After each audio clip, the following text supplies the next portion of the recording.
Hello दोस्तों, history with Anand sir मेरे इस यूट्यूब चैनल पर आप लोगों का स्वागत है। हड़प्पा संस्कृति में हम लोग आगे बढ़ते हैं और आज हम लोग हड़प्पा संस्कृति के अंतर्गत कला पर चर्चा करेंगे। सिंधु घाटी सभ्यता या हड़प्पा संस्कृति से कला के बहुत सारे नमूने हम लोगों को प्राप्त हुए हैं और इनसे परीक्षा में कई तरह से प्रश्न जो है सो पूछे जाते हैं। तो कला के जो नमूने हम लोगों को प्राप्त हुए हैं, मतलब कला के अंतर्गत किन किन चीज़ों को हम लोगों को देखना है, तो सबसे पहले तो मुहर के बारे में हम लोगों को बात करना है। तो मुहर कला का ही एक पार्ट था। फिर हम लोग देखते हैं कि बड़ी संख्या में मनके हम लोगों को प्राप्त हुए हैं, तो मनका भी कला के अंतर्गत ही आएगा। फिर हम लोग देखेंगे मृदभांड बड़ी संख्या में प्राप्त हुए हैं, मतलब मिट्टी के बर्तन।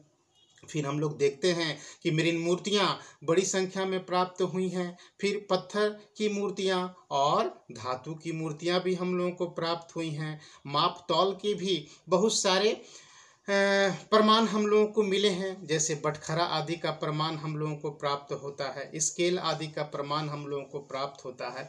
तो ये सब कला के अंतर्गत जो है सो आती हैं।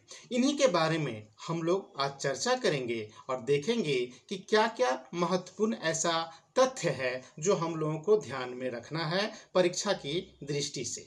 तो अगर मुहर की अगर हम लोग बात करें सबसे पहले, तो ये मुहर जो है वो क्या होता था, तो हम लोग पाते हैं कि हड़प्पा संस्कृति के अधिकांश स्थलों से, लगभग सभी स्थलों से, अगर आलमगीरपुर को अगर हम लोग छोड़ दें तो हम लोगों को मुहर प्राप्त होता है। ठीक है, बड़ी संख्या में करीब करीब 2500 से भी अधिक मुहर हम लोगों को जो है सो प्राप्त हुआ है। और इनमें करीब 68% जो मुहर है वो हम लोगों को मोहनजोदड़ो से प्राप्त होता है। मतलब कि सबसे अधिक मुहर हम लोगों को मोहनजोदड़ो से प्राप्त होता है और 19% के लगभग मुहर हम लोगों को जो है सो हड़प्पा से प्राप्त होता है। ठीक है, और जो बच गया वो अन्य क्षेत्रों से जो है सो प्राप्त होता है। यहाँ याद रखिएगा कि यदि आपसे ये पूछा जाए कि सिंधु घाटी सभ्यता में सबसे अधिक मुहर कहाँ से प्राप्त हुआ है, तो आपको जवाब देना है मोहनजोदड़ो से प्राप्त हुआ है ना। करीब 2500 से अधिक मुहर हम लोगों को प्राप्त होते हैं, जिसमें हम लोग पाते हैं कि 68% जो मुहर है वो मोहनजोदड़ो से प्राप्त होता है। मतलब लगभग 1200 के आसपास जो है सो मुहर 2500 में मोहनजोदड़ो से प्राप्त होता है और 19% मुहर हम लोगों को हड़प्पा से प्राप्त होता है। तो सबसे ज़्यादा मुहर हम लोगों को मोहनजोदड़ो से प्राप्त होता है। लेकिन यदि क्वेश्चंस पूछे आपसे कि सबसे अधिक अभिलेख युक्त मुहर कहाँ से प्राप्त होता है, तब आंसर आपको देना है हड़प्पा से, है ना। मतलब सर्वाधिक मुहर मोहनजोदड़ो से और सर्वाधिक अभिलेख युक्त मुहर हम लोगों को हड़प्पा से प्राप्त होता है। इसको ध्यान में रखना है। अब ये जो मुहर होता था ये छोटी छोटी टिक्कियों के रूप में होता था, है ना। 1 सेंटीमीटर से 5 सेंटीमीटर के आकार वाले मुहर हम लोगों को प्राप्त होते हैं और हम लोग पाते हैं कि ये मुहरों का जो आकार होता था तो वर्गाकार होता था, आयताकार होता था, गोलाकार मुहर भी हम लोगों को प्राप्त हुआ है, बेलनाकार मुहर भी हम लोगों को प्राप्त हुआ है, इवन कि हम लोगों को घनाकार मुहर भी प्राप्त हुआ है। लेकिन मुख्य रूप से वर्गाकार और आयताकार मुहर जो है सो हम लोगों को प्राप्त होता है और इनमें भी हम लोग वर्गाकार मुहर को जो है सो प्रमुखता से देखते हैं। वर्गाकार जो मुहर होता था तो वर्गाकार मुहर पर जो है सो चित्र के साथ साथ लिपि भी जो है सो उत्कीर्ण होता था, है ना। जो वर्गाकार मुहर था उसमें चित्र भी होता था बना हुआ और लिपि भी जो है सो अंकित होता था। लेकिन जो आयताकार मुहर हम लोगों को जो प्राप्त हुआ है तो आयताकार मुहर पर सिर्फ हम लोगों को लिपि जो है सो उत्कीर्ण मिलता है। ठीक है, तो इसको आपको ध्यान में रखना है।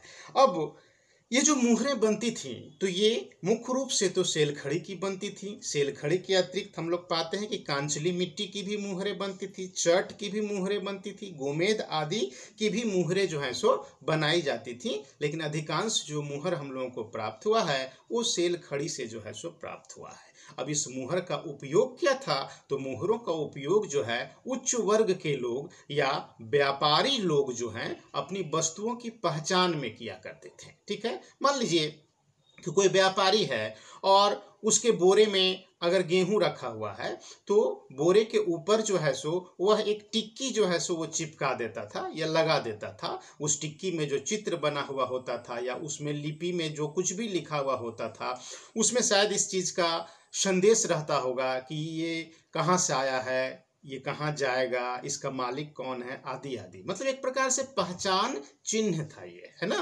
पहचान चिन्ह के रूप में जो है सो मुहरों का प्रयोग हुआ करता था। अगर आपसे पूछे कि मुहरों का उपयोग क्या था तो याद रखना है कि उच्च वर्ग के लोग या व्यापारी वर्ग के लोग मुहरों का उपयोग जो है सो वस्तुओं की पहचान में जो है सो किया करते थे। ठीक है।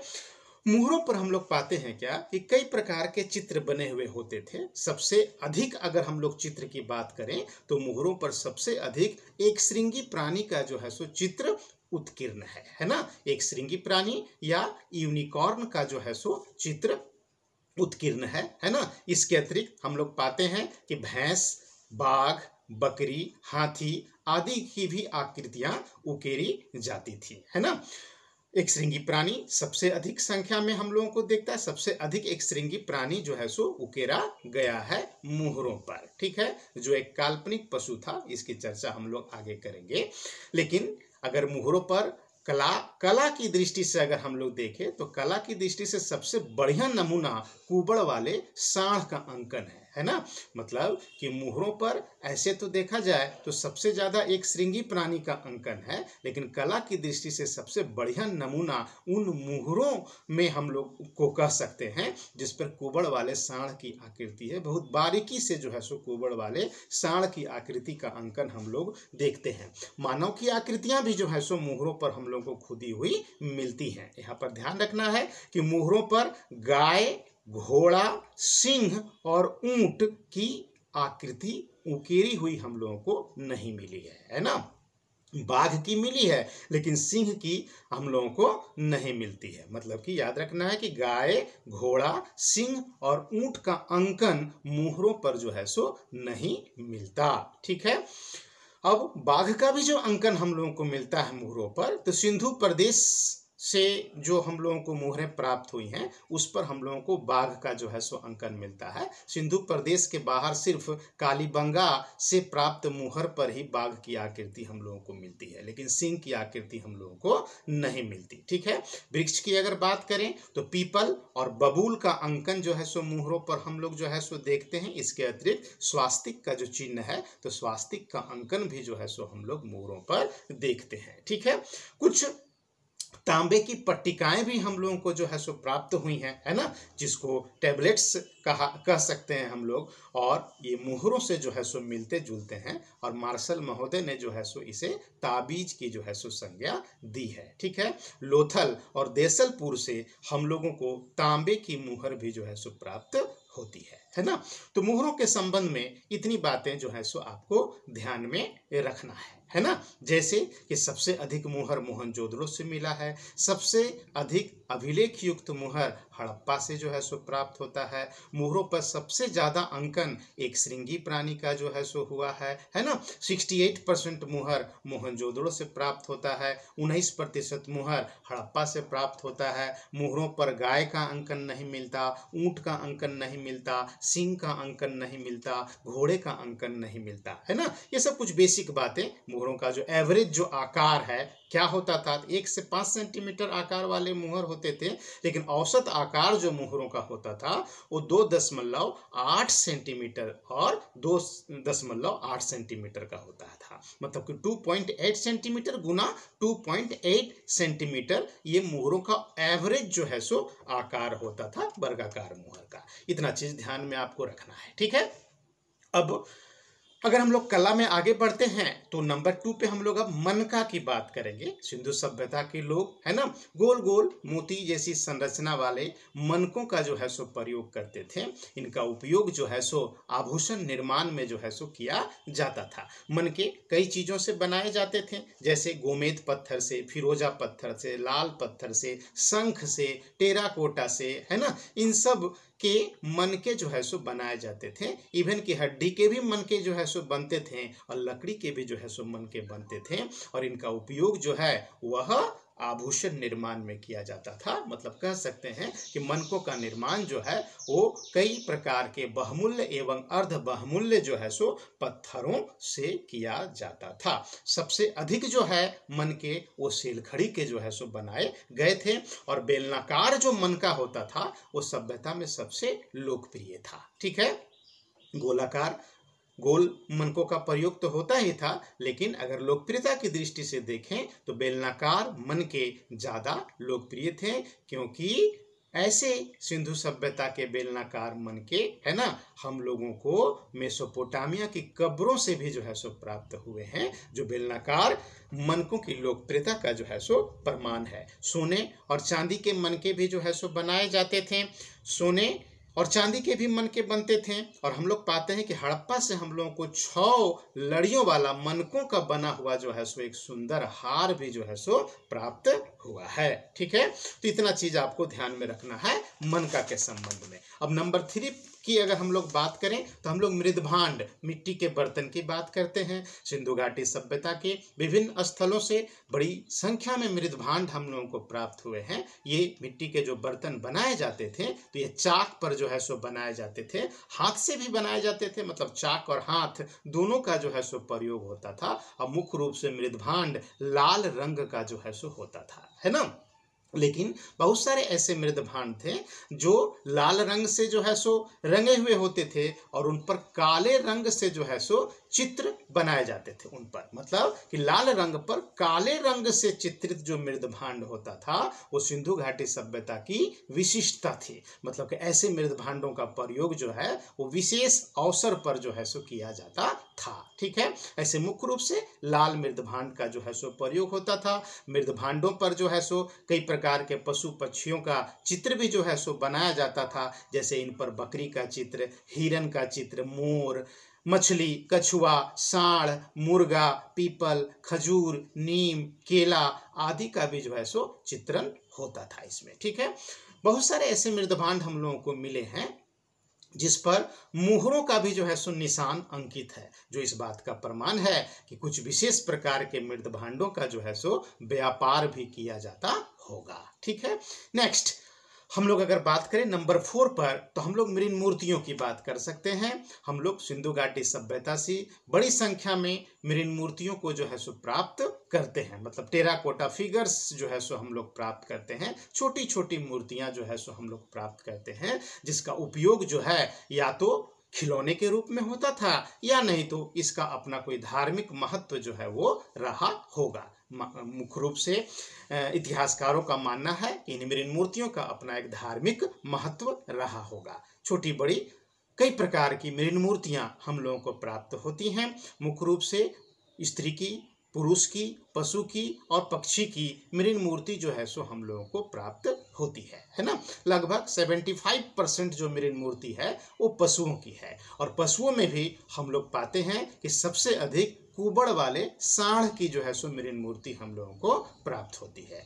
स्त्री और पुरुष जो मृण मूर्तियां हम लोगों को प्राप्त हुई हैं तो स्त्री और पुरुष मृण मूर्तियों में 80% मृण मूर्तियां स्त्रियों की है। ठीक है, इनको हाथ और सांचा दोनों से जो है सो बनाया जाता था। ठीक है, अब हम लोग पाते हैं क्या कि जो मृण मूर्तियां जो बनाई जाती थी तो मुख्य रूप से कांचली मिट्टी का जो है सो इसमें प्रयोग होता था। कांचली मिट्टी जो है वो क्वार्ट्स नामक पत्थर के चूर्ण से जो है सो बनाई जाती है ना। तो कांचली मिट्टी का जो है सो प्रयोग मृण मूर्तियों के निर्माण में जो है सो किया जाता था। ठीक है, और हम लोग पाते हैं कि मानव की जो मृण मूर्तियां हैं वो ठोस हैं, है ना, अंदर बाहर से ठोस हैं, लेकिन पशुओं की जो है वो खोखली है ना, जो ये बताता है कि हाथ और सांचा दोनों का प्रयोग मृण मूर्तियों के निर्माण में किया जाता था। ठीक है, नंबर 5 में आते हैं और हम लोग प्रस्तर कला के बारे में बात करते हैं। मतलब बहुत सारी पत्थर की बनी हुई मूर्तियां भी हम लोगों को प्राप्त होती हैं, है ना।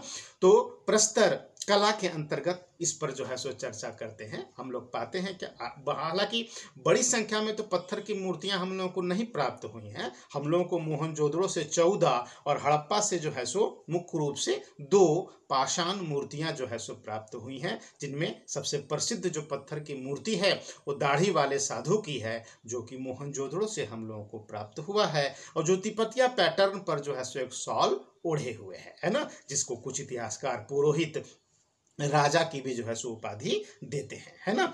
तो मोहनजोदड़ो से हम लोगों को जो है सो 14 और हड़प्पा से 2 पत्थर की मूर्ति मुख्य रूप से जो है सो प्राप्त हुई है। मोहनजोदड़ो से दाढ़ी वाले साधु के अतिरिक्त एक और हम लोगों को जो है सो मूर्ति जो है सो प्राप्त हुआ है ना, जो श्वेत पाषाण निर्मित है, लगभग 10 इंच ये ऊंचा है और ये एक संयुक्त पशु मूर्ति है ना।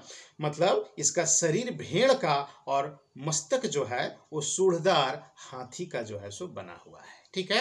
अब हड़प्पा से भी हम लोगों को जो है सो एक पत्थर की बनी हुई मूर्ति प्राप्त हुई है ना, जो कि लाल बलुआ पत्थर की मूर्ति है और जो अलग किए जा सकने वाले सिर एवं अंगों से बनी है। इसका मतलब फोल्डिंग सिस्टम है कि उसको माथा को खोल दीजिए, हाथ को खोल दीजिए और फिर उसको जो है सो लगा दीजिए, ठीक है ना। तो इस प्रकार की मूर्ति भी जो है सो हम लोगों को हड़प्पा से प्राप्त हुई है ना।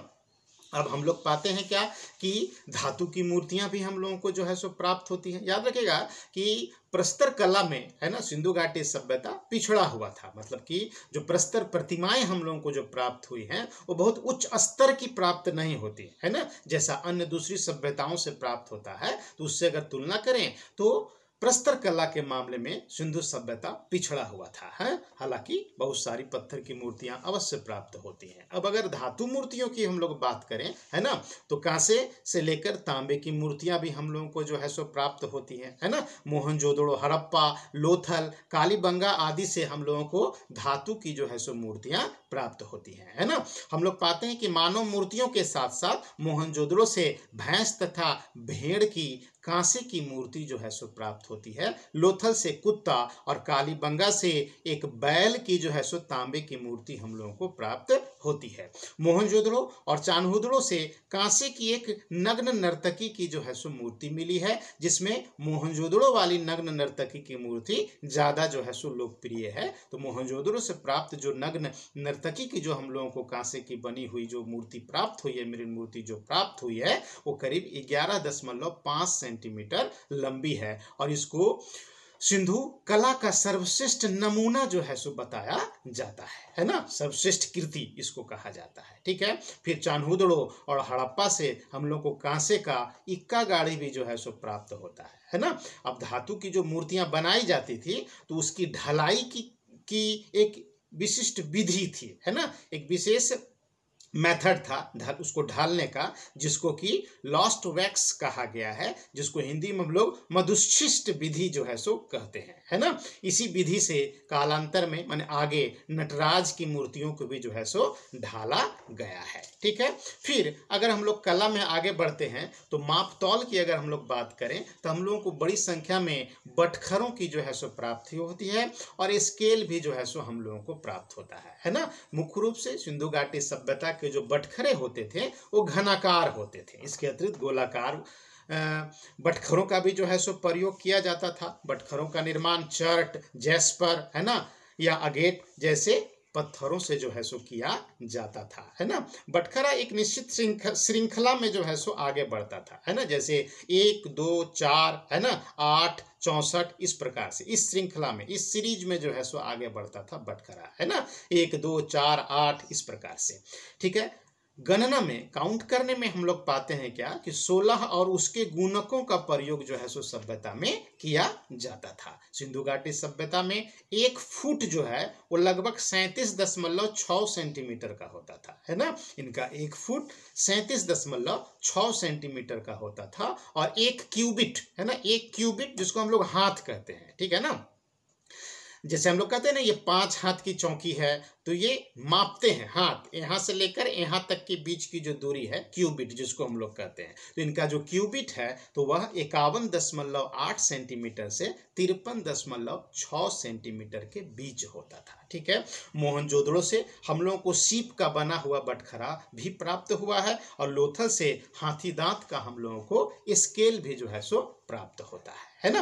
तो इतनी चीजें आपको ध्यान में रखनी है। अगर हम लोग सैंधव कला की बात करें तो कला के अंतर्गत आप ध्यान में रखिएगा कि मुहर की बात आपको करनी है, मनकों की बात आपको करनी है, मृदभांडों की बात आपको करनी है, ठीक है। फिर हम लोग पाते हैं मृण मूर्तियों की बात आपको जो है सो करनी है, प्रस्तर, पाषाण मूर्तियों के बारे में बताना है, धातु मूर्तियों के बारे में बताना है और माप तौल के बारे में जो है सो बताना है। इनमें जो बात आपको हम बताएं उसको आप ध्यान में रखिएगा। वीडियो को 1 से 2 बार जो है सो आप सुनिएगा और प्रमुख तथ्य जिसका हमने उल्लेख किया है उसको ध्यान में रखने का प्रयास करिएगा। नेक्स्ट जो वीडियो हमारा होगा वो सिंधु घाटी सभ्यता के धर्म पर होगा। हम लोग सिंधु घाटी सभ्यता के धर्म पर जो है सो चर्चा करेंगे। धन्यवाद।